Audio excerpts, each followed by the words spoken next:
পশ্চিমবঙ্গ সরকারের বাংলার বাড়ি প্রকল্পের টাকা ঘিরেও জঙ্গলমহলে নতুন করে শুরু হয়েছে বিতর্ক। অভিযোগ, গ্রামের নিরক্ষর আদিবাসীদের সরলতার সুযোগ নিয়ে তাদের বাড়ি তৈরির টাকা আত্মসাৎ করছে কিছু অসাধু মধ্যস্থতাকারী।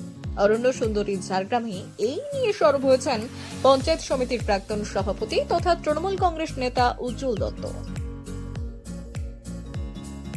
জঙ্গলমহল সহ সারা বাংলার যাদের মাথার উপরে ছাউনি ছিল না, কেন্দ্রীয় সরকার যাদেরকে 4 বছর ধরে বঞ্চিত করেছে, বাংলার মুখ্যমন্ত্রী সহৃদয় তিনি মাথার উপরে ছাউনি করে দেওয়ার একটা সুব্যবস্থা করেছেন এবং ইতিমধ্যে 60,000 টাকা প্রথম কিস্তির টাকা গৃহপ্রাপকদের অ্যাকাউন্টে ঢুকে গেছে।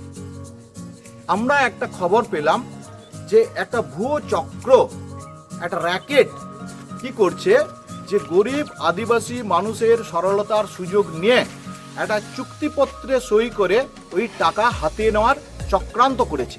তাকে হাতে নাতে ধরা হয়েছে।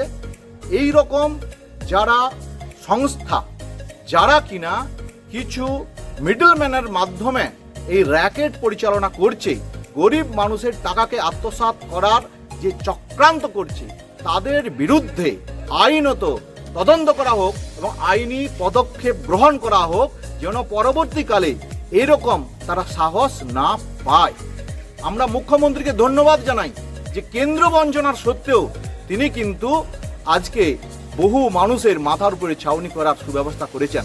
সেই জায়গায় কেউ যেন না আঘাত করতে পারে। আমরা আশঙ্কা করছি যে হারমাদ পুত্ররাও এর সঙ্গে যুক্ত থাকতে পারে। তদন্ত হোক, কঠিনভাবে আইনি পদক্ষেপ গ্রহণ করা হোক এইরকম ভুয়ো চক্রান্তকারী সংস্থার বিরুদ্ধে।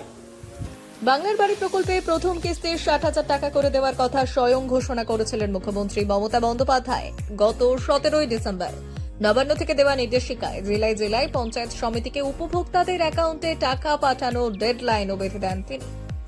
জানানো হয়েছিল, জঙ্গলমহল সহ রাজ্যের 21টি জেলায় কম বেশি 12 লক্ষ উপভোক্তাদের অ্যাকাউন্টে প্রথম কিস্তির টাকা ঢুকে যাবে। বাংলা আবাস যোজনার প্রথম কিস্তির এই টাকা পিছিয়ে থাকা গৃহহীন পরিবারের জন্যই শুধু নয়, রয়েছেন প্রাকৃতিক বিপর্যয়ে ক্ষতিগ্রস্তরাও।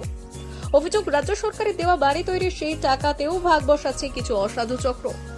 পুলিশ প্রশাসনকে কড়া হাতে তা দমনের অনুরোধ করেছেন ঝাড়গ্রাম জেলা তৃণমূলের শীর্ষ নেতৃত্ব। ব্যুরো রিপোর্ট, আজকের ঝাড়গ্রাম।